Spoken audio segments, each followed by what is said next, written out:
হে তরুণেরা, হে যুবকেরা, হে আমার মুরব্বিয়ানেরা, রব্বুল আলামিন আল্লাহ পাক বললেন, হে দুনিয়ার বান্দা বান্দিরা, নামাজ পড়লে নেকি হয়, রোজা রাখলে নেকি হয়, দান করলে নেকি হয়, যাকাত দিলে নেকি হয়।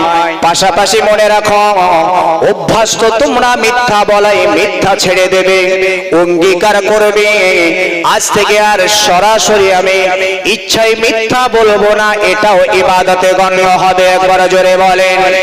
আপনি সাথে সাথে মনে রাখুন, সুদের সাথে আপনার সম্পর্ক, সুদটা আপনি ছেড়ে দেবেন, সুদ আর কখনো খাবেন না। এটা যখনই অঙ্গীকার করলেন, আপনি যখনই ঘুষ খেতেন, ঘুষ আর খাবেন না, যখনই আপনি অঙ্গীকার করলেন, নিশ্চিত মনে রাখুন এগুলো আর একটা ইবাদতের ধাপ।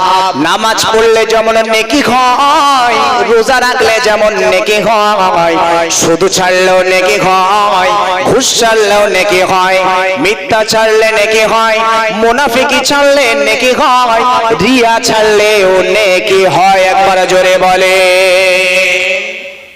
যখন আপনি নামাজ রোজা পাশাপাশি পাপগুলোও ছাড়বেন, তখন আপনি একজন পূর্ণাঙ্গ ইবাদতকারী হবেন। আপনি নামাজ পড়বেন, মিথ্যাও বলবেন, নামাজ পড়বেন, সুদও খাবেন, নামাজ পড়বেন, আপনি রিয়া লোক দেখানো কাজ করবেন, নামাজ পড়বেন, আপনি ভুলভাল কাজ করবেন, নিশ্চিত মনে রাখুন আপনার ইবাদতের পূর্ণতা পায়নি, পূর্ণাঙ্গ গোলামিত্ব করা আপনার হয়নি। পূর্ণাঙ্গ গোলামিত্ব করতে গেলে আপনার নামাজ রোজা এই ইবাদত, এই ইবাদতের এক একটা অংশ, ইবাদতের এক একটা পার্ট। ইবাদতের মধ্যে একটি ইবাদত হলো নামাজ, ইবাদতের মধ্যে একটি ইবাদত হলো রোজা, ইবাদতের মধ্যে ইবাদত হলো এই ফিতনার জামানায় সুদ থেকে পরহেজ করা, এই ফিতনার জামানায় ইবাদতের মধ্যে ইবাদত হলো ঘুষকে ছেড়ে দেওয়া ইত্যাদি। যখন পূর্ণাঙ্গ মানবেন তবেই আপনি একজন ইবাদতকারী হবেন, না হলে আপনি ইবাদতের মধ্যে একটি ইবাদত নামাজ পড়ছেন। সাধারণত আমাদের ভিতরে নামাজ রোজা হজ এই সমস্ত আমল করলে আমরা যেন মনে হয় যে সমস্ত পূর্ণাঙ্গটাই আমরা যেন করে ফেলেছি। এদিকে আমাদের সুদের সাথেও সম্পর্ক আছে, ঘুষের সাথেও সম্পর্ক আছে, ইত্যাদি পাপের সাথে আমরা লিপ্ত আছি। ভাই আমার, দোস্ত আমার, মনে রাখুন পৃথিবী ছেড়ে একদিন আমাদের সবাইকে যেতে হবে। পৃথিবীতে চিরদিন আমরা কেউ থাকবো না, পৃথিবীতে কেউ চিরদিন থাকতে আসে না। এই পৃথিবী ছেড়ে আমাদেরকে একদিন আল্লাহর দরবারে হাজিরা দিতে হবে। এই পৃথিবীর জমিনে আমাদের বাপ আছে, মা আছে, আমাদের আপনজন আছে, আত্মীয় স্বজন আছে, সবার সাথে সবার একটা লিঙ্ক সম্পর্ক রয়েছে। এই পৃথিবীতে আমরা যদি কেউ বিপদে পড়ে যাই, মুসিবতে পড়ে যাই, আর একজন ভাই আমার সেই বিপদের বন্ধু হয়ে যায়। ইবাদতে আমাদের কোন একটা, মনে করুন বিপদে পড়েছি, পাশে আমার বাপ হোক, আমার মা হোক, আমার ভাই হোক, আমার প্রতিবেশী হোক, কেউ না কেউ আমার বিপদের বন্ধু হয়ে যায়। আপনাদের জানা গত কয়েক ঘন্টা আগে তুরস্ক এবং সিরিয়ার মধ্যে মহান আল্লাহ পাকের একটি গজব, মহান আল্লাহ পাক আল্লাহ তাআলা একটা বিপদ, একটা মুসিবত দিয়েছেন। ভূমিকম্প হয়েছে আপনাদের জানা, সেখানে কম বেশি এই পর্যন্ত 11,000-এর বেশি মানুষ মারা গেছে। 11,000-এর বেশি মানুষ মারা গেছে। এই তুরস্কের সাথে সরাসরি কিছু কিছু দেশ আছে ভালো সম্পর্ক নাই, তারপর ওই বিপদের কথা ভেবে তুরস্কের পাশে সবাই দাঁড়িয়েছে। কথা ঠিক না বল? আমাদের ভারত থেকেও লোক গেছে, সেনারা গেছে সেখানে। এটা তো ভালো ভালো ভালো, মানে আমি মূলত বলতে চাইছি দুনিয়াতে বিপদে পড়লে বিপদের কেউ না কেউ বন্ধু হয়ে যায়। কিন্তু আমি আপনি একদিন এই দুনিয়া ছেড়ে বিদায় নেব, চিরতরের মতন আমরা কবরস্থ হয়ে যাব। আল্লাহ পাক আল্লাহ তাআলা কিন্তু ওই কবরের জমিনে পৃথিবীর কোন বন্ধু আর আপনার সাথী থাকবে না। আপনার বাপ বড় আপন মানুষ, আপনার মা বড় দয়া করুণা বান আপনার জন্য পৃথিবীর জমিনে সীমাবদ্ধ। বিদায় নেবার পরে কবরে চলে যাবেন, কিয়ামতের দিন আপনি উঠবেন, এই বাপ মা কিন্তু আপনাকে অস্বীকার করবে। তখন তারা আপনজন, আমি প্রতিবেশী ভাই বন্ধু ব্রাদার তাদের কথা বলছি না, নিজের বাপ মা এত আপন তারপরেও তারা আপনার বন্ধু হিসাবে কিয়ামতের দিন কাজে আসবে না। কে বলেছে? কোরআন বলেছে, আমার কথা নয়। ভাই আমার, দোস্ত আমার, খালি আমাদের বাপ মা আমাদের কাজে আসবে না তা নয়, বরং কিয়ামতের দিন আমরা যে তার সন্তান, আমরা যে তার ভাই, আমরা যে তার সন্তান, আমরা যে তার প্রতিবেশী, এ কথাও কিন্তু তারা অস্বীকার করবে। কেন করবেন? আল্লাহ কোরআনের অন্য আয়াত দ্বারা বললেন, ফাইদা নুফিখা ফিস-সূর ফালা আনসাবা বাইনাহুম ইয়াওমা ইযিন ইয়াতাসাআলুন।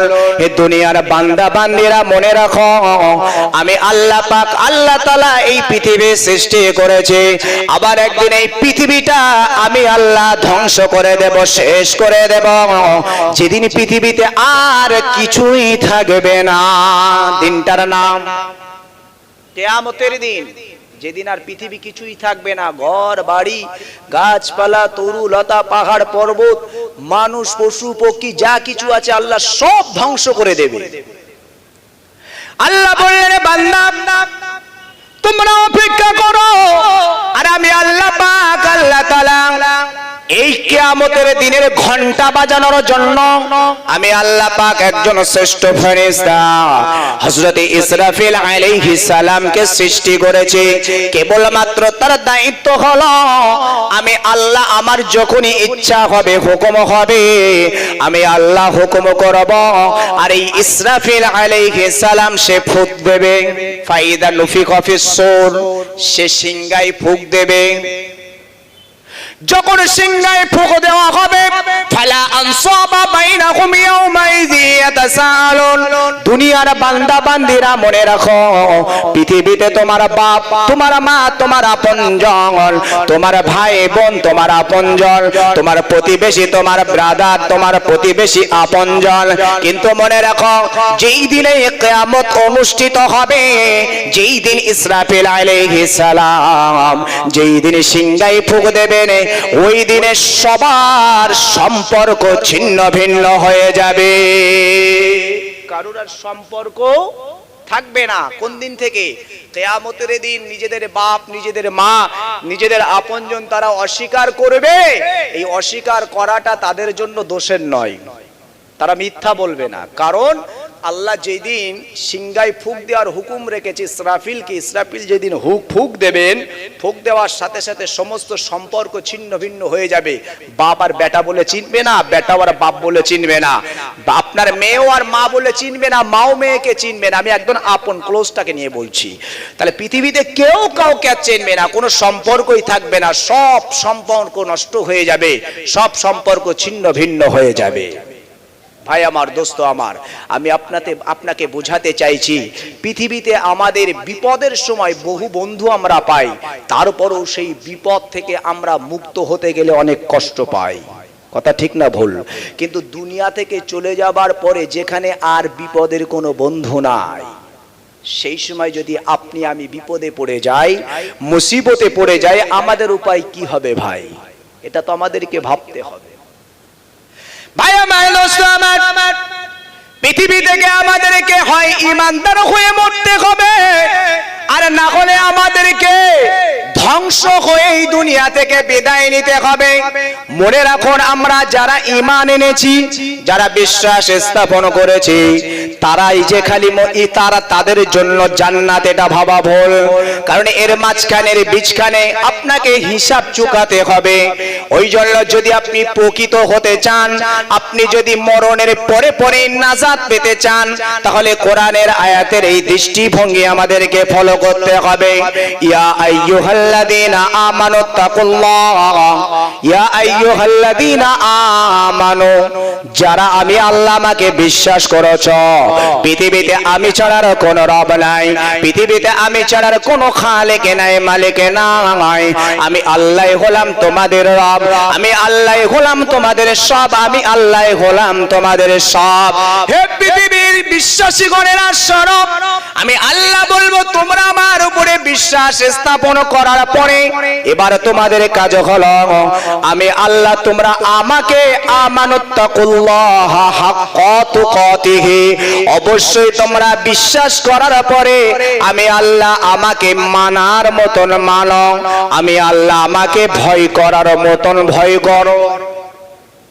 ঈমান আনলেই আপনি জান্নাতি সোজা, এ কথা কেউ ঘোষণা দেয় না, কোরআন দেয় না, তো আমরা কোথা থেকে দেব? কোরআন বলছে ঈমান আনতে পারো, স্বাভাবিক। আমি বিশ্বাস করলাম আল্লাহ ছাড়া কোনো স্রষ্টা নাই, আল্লাহ ছাড়া কোনো খালিক নাই, আল্লাহ ছাড়া কোনো মালিক নাই, সাথে সাথে আপনি আল্লাহর উপরে বিশ্বাস করে ফেললেন, আপনি একজন ঈমানদার বেনে গেলেন। কিন্তু এই বিশ্বাস করার পরে আপনার কিছু দায়িত্ব রয়েছে, কিছু কর্ম রয়েছে, কিছু কাজ রয়েছে, যে কাজগুলি আপনার দ্বারা প্রকাশ না পেলে এটাই স্বাভাবিক যে আপনার ঈমান নাই। ভাই আমার, দোস্ত আমার, সাধারণত আমরা মনে করি কলেমা পড়ার নাম বিশ্বাস, কিন্তু এই কলেমা পড়ার পরে, এই বিশ্বাস করার পরে এবার আপনাকে আর এক ধাপ এগিয়ে যেতে হবে, তবে আপনি পরিপূর্ণ ঈমানের সংজ্ঞা বুঝবেন। বিশ্বনবী আমার হাদিস পাকে বললেন, ক্বালা মুআজ, উত্তর দিলেন সাহাবী মুআজ রাদিয়াল্লাহু তাআলা আনহু, হুজুর আমার লাব্বাইক ইয়া রাসূলুল্লাহ, হুজুর আমি হাজির। বিশ্বনবী আমার আবার ডাক দিলেন, ক্বালা মুআজ, উত্তর দিলেন লাব্বাইক ইয়া রাসূলুল্লাহ, আবার ডাক দিলেন ক্বালা মুআজ, উত্তর দিলেন লাব্বাইক ইয়া রাসূলুল্লাহ। বিশ্বনবী কে লক্ষ্য করে বললেন, ইয়া রাসূলুল্লাহ, ইয়া হাবিবাল্লাহ, হুজুর আপনি আমাকে একবার নয় তিনটি বার ডেকেছেন, আর আমি আপনাকে তিনটি বার ডাকের সাড়া দিয়েছি। নবী আমার ওই সময় সাহাবী মুআজকে ডেকে বললেন, হে আমার সাহাবী মুআজ, শুনে রাখো, আমি নবী নিজে তিনবার ডাকের সাড়া তুমি দিয়েছো, শুনতে পেয়েছি, আমি শুনতে পেয়েছি। কিন্তু সাহাবী মুআজ মনে মনে ভাবলেন, নবীজি এর আগেও আমাকে ডেকেছেন, কিন্তু এই ধরন, এরকম একটা ধরন কোনোদিন রাখে নাই যে ডাকের সাড়া শুনতে পাবার পরেও নবীজি আবার পুনরায় ডেকেছেন। বিশ্ব নবীকে জিজ্ঞাসা করলেন, ইয়া রাসূলুল্লাহ, ইয়া হাবিবাল্লাহ, হুজুর আপনি আমাকে প্রথমবার ডেকেছেন, ডাকের সাড়া দিয়েছি, আপনি শুনতে পেয়েছেন, আবার আপনি পুনরায় দ্বিতীয়বার ডেকেছেন, দ্বিতীয়বারের ডাকের সাড়া শুনতে পেয়েছেন, আবার পুনরায় তৃতীয়বার আপনি আমাকে ডেকেছেন, হুজুর একবার জানবার ইচ্ছা, এমনটি কেন আজ আপনি করলেন? বিশ্বনবী আমার বললেন, সাহাবী মুআজ শুনে রাখো, জেনে রাখো, আমি নবী জানিয়ে দিলাম, এখনই তোমার কাছে যে কথাটি বলবো, এই কথার প্রতি আমি রাসূলুল্লাহ 3 সত্যি করলাম, বেশি প্রাধান্য দিলাম। বলছে, বোনাই কোনো খবর নেই, বিয়ে আমার অমুক তারিখে, তুমি কিন্তু অবশ্যই আসবে আসবে আসবে, কোনো কথা নাই, তুমি আসবে আসবে আসবে। শালীর আবদার করে বলে না, ভাই দেখো তুমি কিন্তু ক্ষীরের আগের দিন অবশ্যই আসবে আসবে আসবে, কোনো কথা শুনতে চায় না।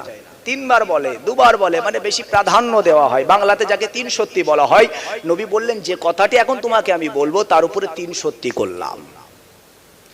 কারণ আমরা কলেমা পড়েছি, আর এই কলেমার একেবারে ভিটামিন ওয়াজটা শুনে মনে করেছি যে কলেমা পড়েছি মানে আর কোনো খবর নেই, জান্নাতে চলে যাব, কিন্তু বাস্তবটা আপনি এখনো জানতে পারেন।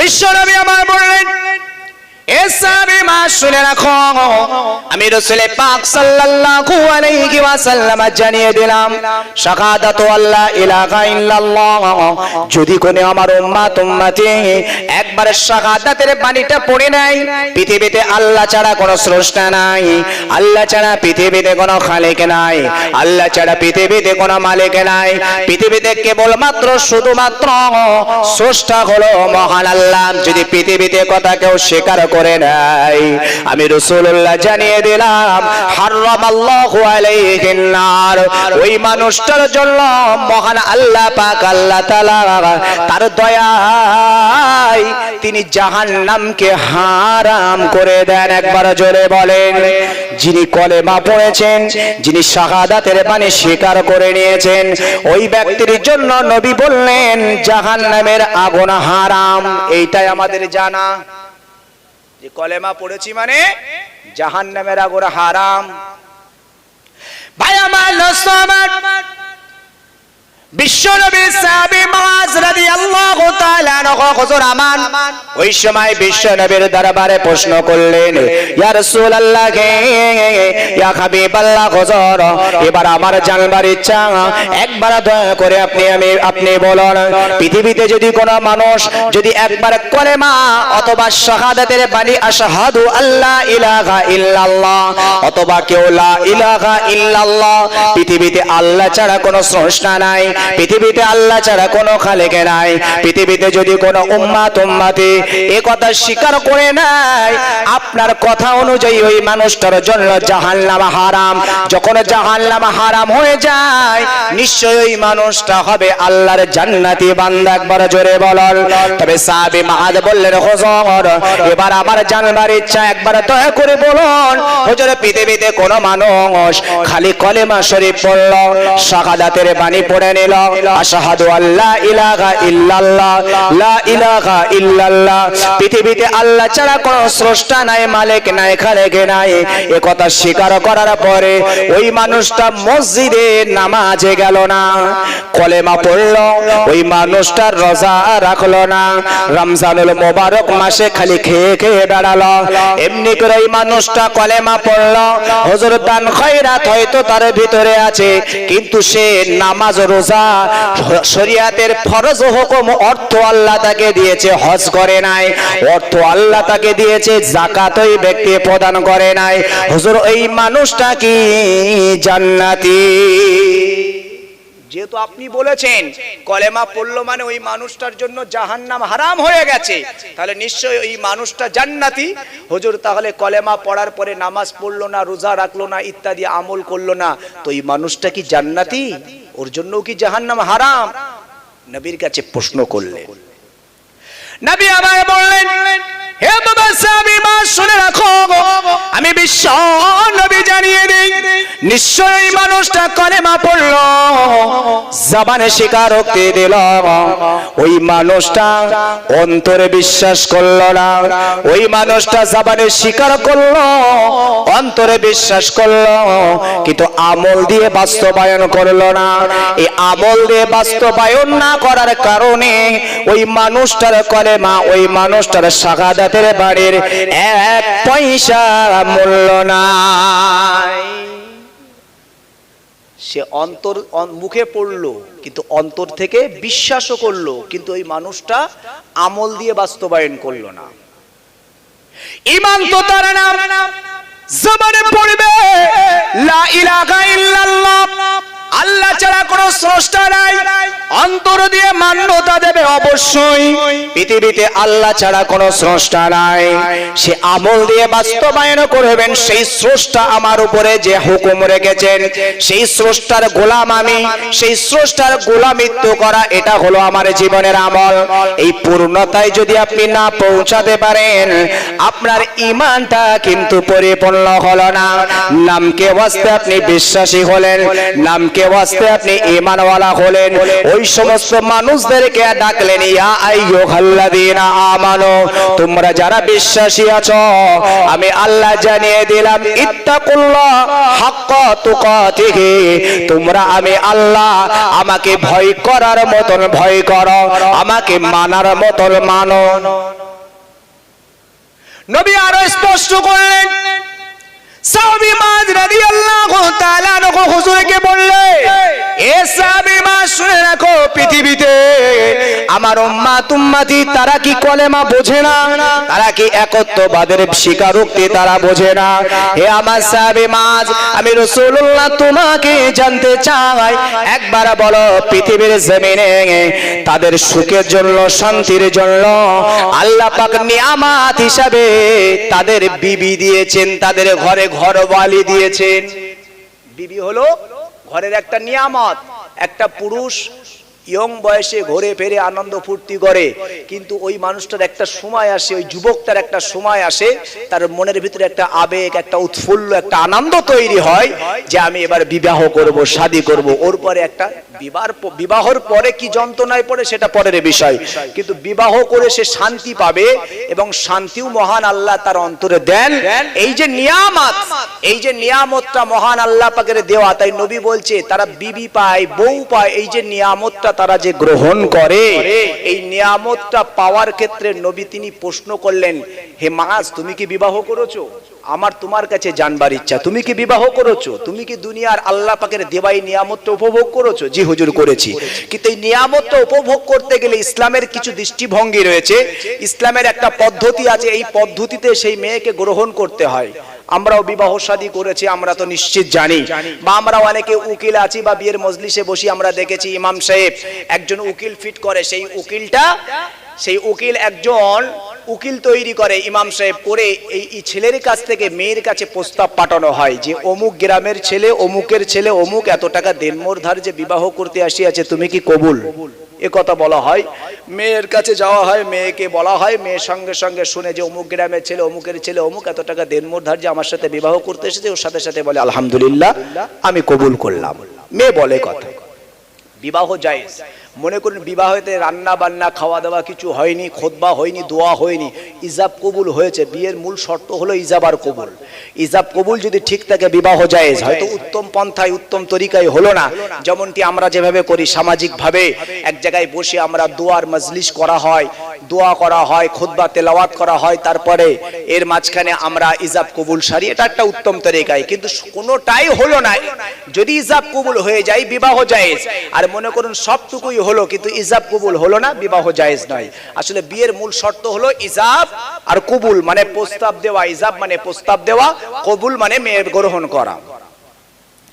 নবী আমার জিজ্ঞাসা করলেন, হে সাহাবী মুআজ, একবার তুমি আমাকে বলো, তুমি তোমার বিবিকে যখন বিবাহ করতে গিয়েছিলে, ওই সময় তোমার বিবির কাছে তোমার পক্ষ থেকে কি ইজাব রেখেছিলে, কি প্রস্তাব রেখেছিলে? সাহাবী মুআজ ওই সময় নবীকে লক্ষ্য করে বললেন, নবীজি, আমি যখন আমার স্ত্রীকে বিবাহ করতে গিয়েছিলাম, ঠিক ওই পদ্ধতিতেই আমি আমার বাড়ির কথা বলেছিলাম।